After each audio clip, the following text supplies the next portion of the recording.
Sobat iNews, Wakil Menteri Ketenagakerjaan Immanuel Ebenezer terjaring operasi tangkap tangan yang dilakukan oleh Komisi Pemberantasan Korupsi. Noel Ebenezer ditangkap atas kasus dugaan pemerasan ke sejumlah perusahaan terkait pengurusan sertifikat K3.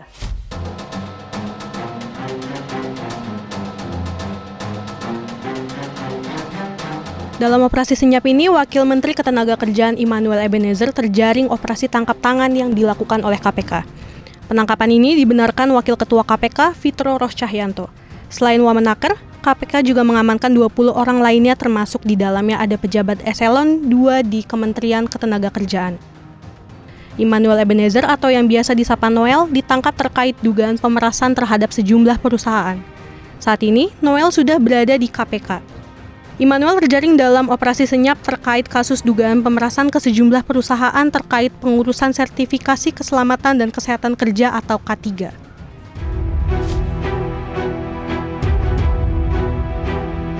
Presiden Prabowo Subianto sumringah saat memaparkan capaian angka pengangguran dalam pidato sidang tahunan MPR pekan lalu. Merujuk data BPS, Prabowo menyebut tingkat pengangguran terbuka Februari 2025 sebesar 4,76%, terendah sejak krisis moneter 1998 yang saat itu tercatat sebesar 5,46%. Klaim Prabowo langsung menjadi sorotan lantaran kenyataan di masyarakat badai PHK justru meningkat. Data Kemnaker, angka PHK per Juni 2025 mencapai sekitar 42.000 orang, melejit 32% dibandingkan Juni tahun lalu sekitar 32.000 orang. Kenyataan lain, warga merasakan cari kerja itu sulit, lantaran lapangan kerja semakin sedikit. Dan aku juga bingung gitu, kenapa baru tahap administrasi aku udah bisa ke skip gitu. Kalau ke perusahaan kayak udah 50 lebih kali ya. Batas usianya jangan terlalu muda banget lah gitu. Karena kan usia 35 ke bawah itu kan masih produktif ya. Jadi masih bisa lah untuk bekerja.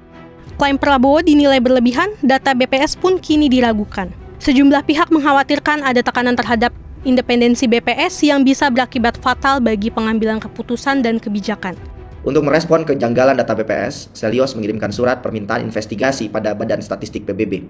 Bayangkan kalau datanya tidak akurat, pemerintah bisa keliru menunda stimulus, subsidi, atau perlindungan sosial bagi masyarakat kecil karena beranggapan bahwa ekonomi baik-baik saja.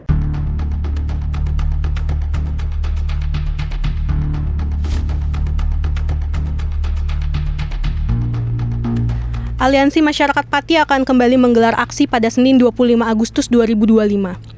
Aksi lanjutan digelar untuk mengawal pansus hak angket pemakzulan Bupati Sudewo yang kini tengah bergulir di DPRD Pati.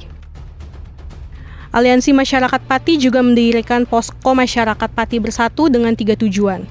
Mengawal pansus hak angket pemakzulan Bupati Sudewo, menerima pengaduan korban kebijakan Bupati dan menampung pengaduan korban kekerasan aparat dalam demo 13 Agustus lalu. Demo puluhan ribu warga memprotes kenaikan PBB 250% pecah di komplek kantor Bupati Pati 13 Agustus lalu. Demo berlangsung ricuh. Bupati Sudewo yang sempat muncul di tengah masa dilempari botol air minum. Meski kenaikan PBB dibatalkan, warga terlanjur marah. Massa meminta Sudewo mundur dari jabatannya. DPRD merespon tuntutan massa dengan membentuk pansus hak angket, selidiki 12 kebijakan Bupati Pati yang menuai polemik. Menteri Dalam Negeri Tito Karnavian mengingatkan masyarakat Pati agar tidak anarkis saat menggelar demo. Ya, ini biarkan ini proses pendapat saya. Pansus kan ada mekanismenya. Jadi jaga jangan sampai terjadi aksi anarkis. Menyampaikan pendapat boleh-boleh saja.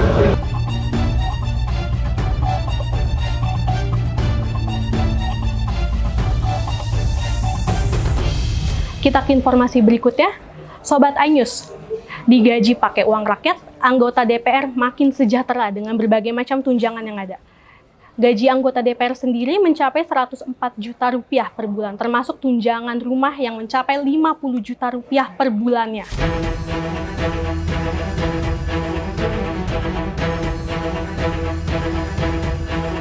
DPR RI kembali menjadi sorotan setelah muncul wacana pemberian tunjangan rumah dinas senilai 50 juta rupiah setiap bulannya. Tunjangan rumah puluhan juta rupiah itu diberikan dengan alasan anggota DPR sudah tidak mendapat rumah dinas. Angka 50 juta dinilai wajar untuk rumah di kawasan Senayan, Jakarta Pusat. Sekarang ini kan tidak ada rumah dinas lagi. Jadi anggota DPR sudah tidak ada rumah dinas, tidak dapat rumah dinas. Hitungannya memang kalau mereka ngontrak rumah atau kos kos saja ruangan 4x6 begitu dengan kamar mandinya itu kan kurang lebih di dekat-dekat Senayan ini 3 juta per bulan. 3 juta itu udah paling murah. Kalau dikalikan 1 bulan dianggap 26 hari mereka bekerja berarti kurang lebih 78 juta. Dengan tunjangan rumah anggota DPR yang mencapai 50 juta, maka total gaji seorang anggota DPR RI per bulan bisa mencapai 104 juta rupiah, yaitu gaji pokok 4,2 juta rupiah, tunjangan istri, anak, beras, dan lain-lain 35 juta rupiah, tunjangan komunikasi, listrik, dan lain-lain sebesar 15 juta rupiah, dan tunjangan rumah 50 juta rupiah. Artis sekaligus anggota DPR Nafa Urbach menyebut tunjangan perumahan 50 juta untuk anggota DPR sebagai hal yang wajar, karena banyak anggota DPR yang tinggal di luar Jakarta dan kerap kena macet saat menuju ke Senayan. Jadi, Anda setuju atau tidak?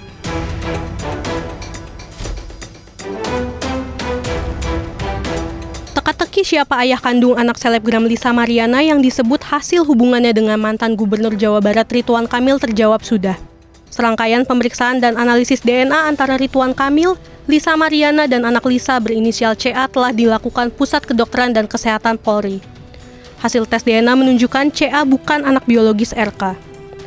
Tes DNA ini dilakukan terkait dugaan pencemaran nama baik yang dilaporkan oleh RK terhadap Lisa. Sebelumnya, Lisa menuduh bahwa RK merupakan ayah dari anaknya. Bahwa pada tanggal 20 Agustus 2025, yaitu hari ini, Biro Labdokes Pusdokes Polri telah menyerahkan hasil pemeriksaan DNA kepada penyidik dengan hasil bahwa saudara RK dan anak saudari LM berinisial CA tidak memiliki kecocokan DNA atau non-identik. Dari pemeriksaan DNA yang telah dilakukan, diperoleh hasil pemeriksaan laboratorium DNA sebagai berikut.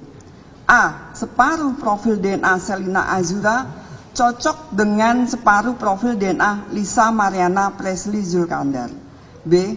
Separuh profil DNA Selina Azura lainnya tidak cocok dengan separuh profil DNA Muhammad Ridwan Kamil. Dari hasil analisis terhadap seluruh profil DNA yang diperoleh, maka telah dibuktikan secara ilmiah bahwa secara genetik Selina Azura adalah anak biologis Lisa Mariana Presley Zulkandar, bukan anak biologis Muhammad Ridwan Kamil. Sementara mantan Gubernur Jawa Barat Ridwan Kamil dan selebgram Lisa Mariana kompak tidak menghadiri pengumuman hasil tes genetik dan DNA di Gedung Bareskrim Polri Jakarta.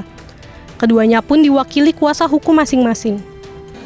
Sama-sama kita ketahui tadi Bareskrim Mabes Polri, penyidik bersama Dokes sudah mengumumkan hasilnya bahwa Zelina Azura bukan anak biologis dari Ridwan Kamil. Karena ini sudah keluar hasilnya dan mudah-mudahan semuanya para pihak bisa menata kehidupan yang lebih baik lagi di masa depan lagi. Yang jelas kami dari pihak kuasa hukum Lisa Mariana terima kasih kepada Bareskrim maupun Pusdokes Bareskrim sudah menjalankan mulai dari pengambilan tes DNA, sampel tes DNA sampai sekarang hasil, dan kami sangat menerima apapun itu hasilnya.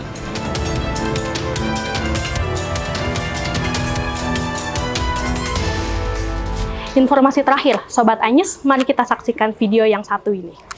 Maksud saya Bapak punya keyakinan kuat, keteguhan, betul-betul bukan membela sembarangan di DPR, tapi kan Bapak jangan lupa bahwa Bapak dipilih itu dari DPR. Jangan kembali menghantam DPR, Pak. Ini kan setelah duduk lupa, saya ini berasal dari DPR. Tapi kan maksud saya mengingatkan Bapak. Para wakil rakyat pun juga suka lupa kalau udah dipilih sama rakyat ya. Sekian informasi hari ini. Terima kasih dan sampai jumpa.